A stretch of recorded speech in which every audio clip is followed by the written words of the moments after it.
ಅವರು ಸಹಜವಾಗಿ ಅವ್ರು ಮಾತಾಡಿದ್ದೇನದ ಯಾರೋ ಮಂತ್ರಿ ಮಾಡಿದ್ರು ಅಂತೇಳಿ ಮಾಡಲಿಲ್ಲ.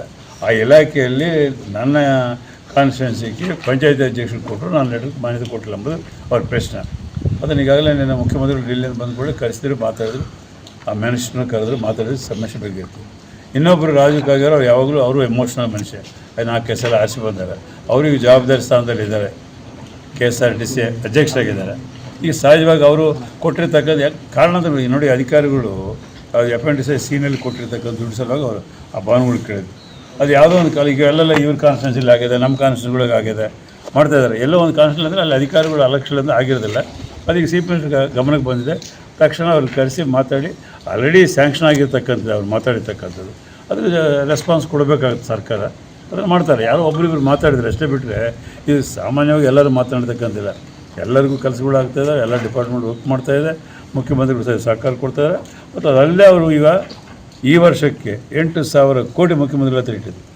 ಈಗ ಅದನ್ನು ಅವರೇ ಅನೌನ್ಸ್ ಮಾಡ್ತಾರೆ ಈ ಮುಂದಿನ ತಿಂಗಳೊಳಗಾಗಿ. ಈಗಾಗಲೇ ಗೈಡ್ಲೈನ್ಸ್ ಎಲ್ಲ ಮಾಡಿದ್ದಾರೆ, ಇಲಾಖೆಗಳನ್ನ ಕರೆದು ಮಾಡಿ ಶಾಸಕರಿಗೆ ಆ ಕ್ಷೇತ್ರಗಳಿಗೆ ಅವ್ರಿಗೆ ಅನುಕೂಲವಾದಂಥ ಒಂದು ವಾತಾವರಣ ನಿರ್ಮಾಣ ಮಾಡಿ ಅವ್ರಿಗೆಲ್ಲ ಒಂದು ಹಣ ಕೊಡಬೇಕು. ಅವರಿಗೆ ಅದು ಇನ್ಫ್ರಾಸ್ಟ್ರಕ್ಚರ್ ಇರ್ಬೋದು, ರೋಡ್ಸ್ ಇರ್ಬೋದು, ಮೈನ್ ಇರಿಗೇಷನ್ ಇರ್ಬೋದು, ಈ ರೀತಿಯಾಗಿ ಎಲ್ಲ ಇಲಾಖೆಗಳು ಕರೆದು ಮಾತಾಡಿ ಒಂದು ರೂಲ್ಸ್ ಎಲ್ಲ ಫ್ರೇಮ್ ಮಾಡಿದ್ದಾರೆ. ಈಗ ಅವ್ರಿಗೆ ಅನುದಾನ ಕೊಡ್ತಾರೆ 8,000 ಕೋಟಿ. ಈಗ ವಿವಿಧ ಕ್ಷೇತ್ರಗಳಲ್ಲಿ ಶಾಸಕರು ಏನು ಹೇಳ್ತಾರೆ ಅವ್ರಿಗೆ ಅವರು ಹೇಳಿದಂಗೆ ರೀತಿಯಲ್ಲಿ ಕೊಟ್ಟು ಅಭಿವೃದ್ಧಿ ಮಾಡಬೇಕೆಂಬುದೇ ಅವ್ರದ್ದು ಇದೆ. ಈಗಾಗಲೇ MLA ಗ್ರಾಂಟ್, MLC ಗ್ರಾಂಟು ಆಗಾಗಲೇ ರಿಲೀಸ್ ಆಗಿದೆ.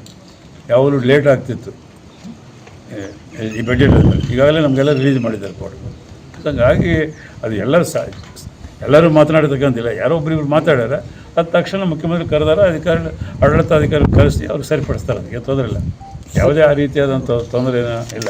ಹಣ ಇಲ್ಲ. ಈಗ ನೋಡಿ, ನಾನೇ ಈಗ ಮೊನ್ನೆ ಕ್ಯಾಬಿನೆಟ್ನಲ್ಲಿ ಮಹದೇಶ್ ಬೆಟ್ಟನಲ್ಲಿ ಆಗಿದಾಗ 483 ಕೋಟಿ ಇದೇ ಭಾಗಕ್ಕೆ ಕೊಟ್ಟಿವಿ. ನಿಮಗೂ 50 ಕೋಟಿ ಕೊಟ್ಟಿದ್ದೀವಿ.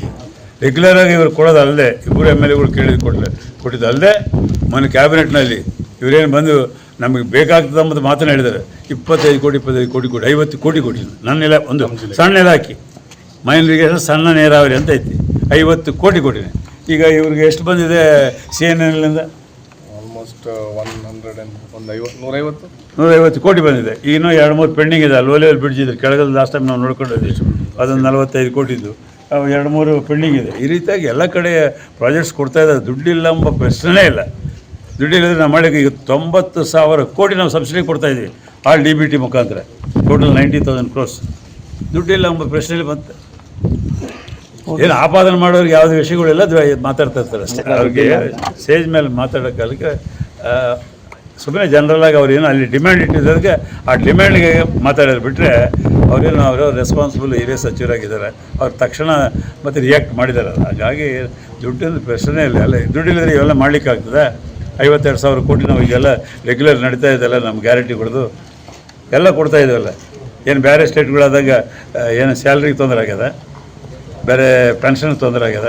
90,000 crores ಎವ್ರಿ ಮಂತ್ ನಾವು DBT ಮುಖಾಂತರ ಕೊಡ್ತಾಯಿದ್ದೀವಿ ಸಬ್ಸಿಡೀಸ್ಗೆ.